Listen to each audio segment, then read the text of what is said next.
ऐसे सबूत जो बताते हैं कि भगवान श्री कृष्ण आपको अपनी ओर बुला रहे हैं, आपका इंतजार कर रहे हैं। राधे राधे दोस्तों, और आज हम आपको बताएंगे श्री कृष्ण और आपसे जुड़ा एक ऐसा रहस्य जो आज भी 90% हिंदू ही नहीं, भक्त भी नहीं जान पाते। अक्सर मन में सवाल आता है कि क्या श्री कृष्ण हमें देखते या जानते भी हैं, हमें याद करते हैं? तो इन सभी शंकाओं का जवाब देते हैं सनातन गोस्वामी जी अपने द्वारा लिखे गए ग्रंथ बृहद भगवदामृत में, जो ये बता सकता है कि श्री कृष्ण आपके लिए क्या महसूस कर रहे हैं। सनातन गोस्वामी जी अपने बृहद भगवदामृत में बताते हैं कि कैसे एक दिन श्री कृष्ण गोपों और गायों के साथ वृंदावन के जंगल से अपने घर लौट रहे थे।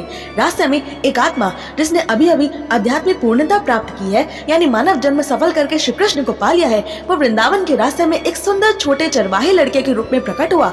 जब श्री कृष्ण ने उन्हें देखा तो वो दौड़कर उस नए ग्वाले के पास गए और उसे गले लगा लिया। फिर अचानक श्री कृष्ण और वो नए आए ग्वाले दोनों परमानंद में बेहोश हो गए। सभी गोपसखा बहुत हैरान थे कि ये बालक कौन है, कृष्ण अचेत हालत में भूमि पर क्यों लेटे हुए हैं। तो बलराम श्री कृष्ण के पास गए और मीठे शब्दों का गायन करके और उन्हें पंखा करके उनको चेतना में वापस लाए। तब श्री कृष्ण ने उस नए ग्वाले सखा से कहा, तुमने मुझे बहुत पहले ही छोड़ दिया था, तुम मुझे भूल गए, लेकिन मैं कभी नहीं भूला। तुम जीवन भर भौतिक संसार का आनंद लेने की कोशिश करते रहे, लेकिन मैं हमेशा तुम्हारे आसपास छुपा हुआ तुम्हारी रक्षा करता रहा, तुम्हारे मेरी ओर मुड़ने का इंतजार करता रहा।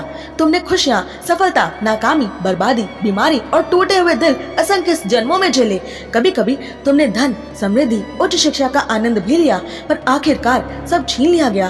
क्या तुम्हें मेरे लिए विरह का कभी एहसास नहीं हुआ, जैसे मुझे तुम्हारे लिए हर पल विरह का एहसास होता है? फिर आखिरकार इन सब से तंग आकर तुम मेरी ओर मुड़ते हो और तुमने अपना जीवन मुझे दे दिया। मैंने देखा कि इस भौतिक संसार में तुम्हारे लिए मेरी ओर मुड़ना और सिर्फ मुझसे प्रेम करना, मेरे लिए वफादार रहना कितना कठिन था। तुम्हारा मजाक उड़ाया गया, तुम पर झूठे आरोप लगे, मुकदमा चलाया गया, बेइज्जती की गई, कभी कभी तुम्हें बिना अन्न जल रहना पड़ा, लेकिन मैं तुम्हारी रक्षा के लिए हमेशा तुम्हारे पास रहा। अब आखिरकार तुम घर लौट आए हो, मैं तुम्हारा स्वागत करता हूँ। ये सब कहते हुए श्री कृष्ण की आंखों में आंसू थे।